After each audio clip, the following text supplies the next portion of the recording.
guys? My name is Adrienne. Welcome back to my channel. I am finally sitting down to film the 10 before the end, which basically is 10 books I want to read by the end of 2025. I can't believe we are at the end of 2025. This is my favorite time of year, so I wanted to go nice and slow, but it's already almost the middle of November. And since I did not film a November TBR, I was like, you know what? This is going to be my November into December TBR, even though I do plan on filming a December TBR. I don't know.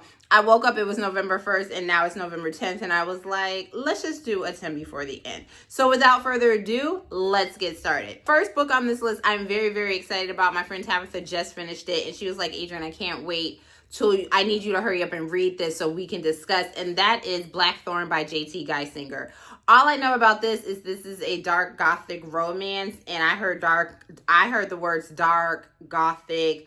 I don't know if it's paranormal, but I think it may have some paranormal elements, and I was like, sign me up. And plus, if JT writes it, I'm going to probably read it. So I will be starting this next. Now, number 2 on this list, I am cheating because I am already 40% into this book, but I knew I was reading this book the second I saw that it was coming out, and that is Bad Bishop by L.J. Shin. Now, I don't know how I slept on L.J. Shin for so long. I read Vicious years ago, and I remember liking it, and it was a good time. But I read Handsome Devil recently. 5 stars. One of my favorite books of 2025. Then I read The Devil Wears Black. Another 5 stars. Like, she just knows how to write a morally gray MMC. She writes the morally gray MMCs just the way I like them. Now, Bad Bishop, I will say I'm having a great time. I'm 40% into it. I knew who the hero was going to be, and I can't even really call him a hero because I hated him in Handsome Devil. But Tyrion is slowly getting me to like him, and I'm having a good time with this book. Tyrion is just morally black. Like, this man, there's no words. But anyway, that is number 2 on my list. I'm having a good time. I'm already off to a strong start of reading books on my 10 before the end list. Number 3, no one should be surprised.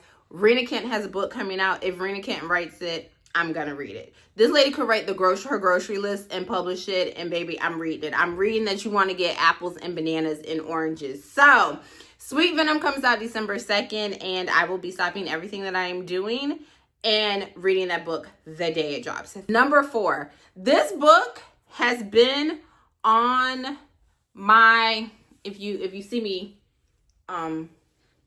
playing with something, it's Oakley. Say hi. Say hi. Okay, you just wanted to yawn? Okay, I love you too. Okay. All right. The book number 4 has been on so many TBRs throughout the 2025 year. And I don't know how we're in November and I still haven't read it. And she used to be like one of my go-to authors.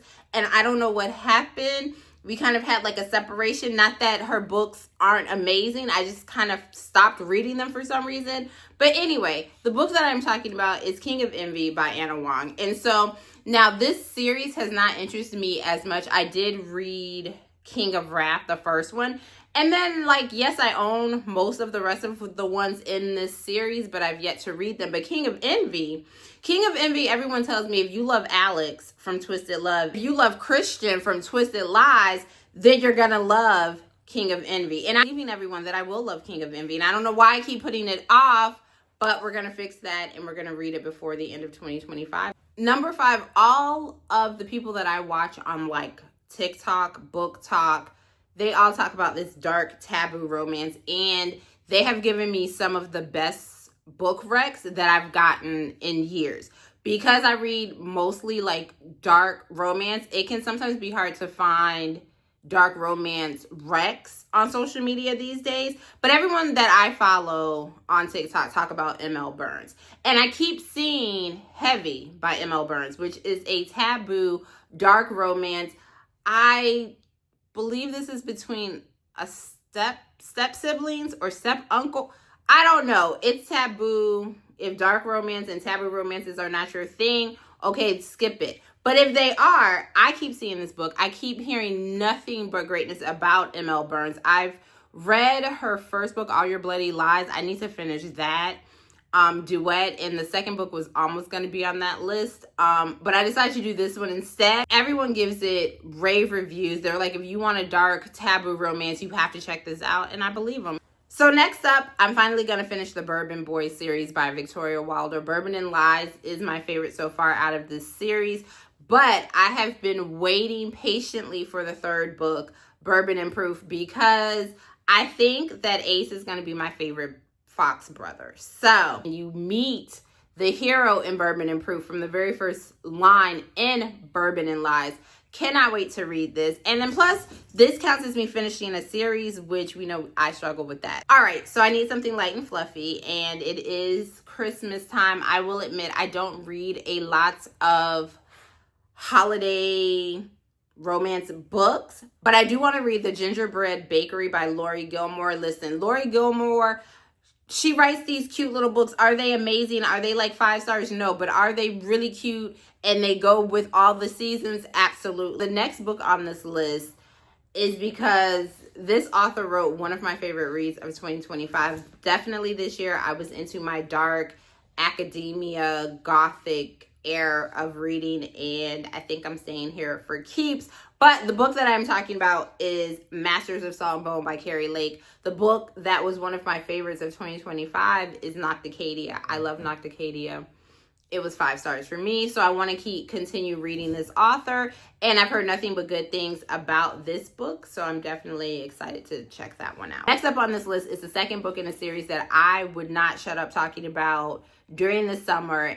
I didn't know that I loved shadow daddies and demons and paranormal romance until I read the first book in the series, which was The Devil and His Sparrow. The book that I need to finish before 2025 is the second book in this series, which is The Devil and His Goddess. This book follows demons who are all in a rock band who fall for these human girls, and they're thinking to themselves they don't believe in love, they have no feelings, they're demons for God's sakes. But something about the girls that they fall for, nothing compares. I just absolutely love this series. Like I said, this series definitely started my love for paranormal romance. So I need to continue because the third book came out last week. So I'm very much behind in this series. But if you are looking for a good paranormal, touch her in vibes, demon, shadow daddy, with a sprinkling of rock band, definitely check this out. Down to the final 2 books. Number 8 on my list.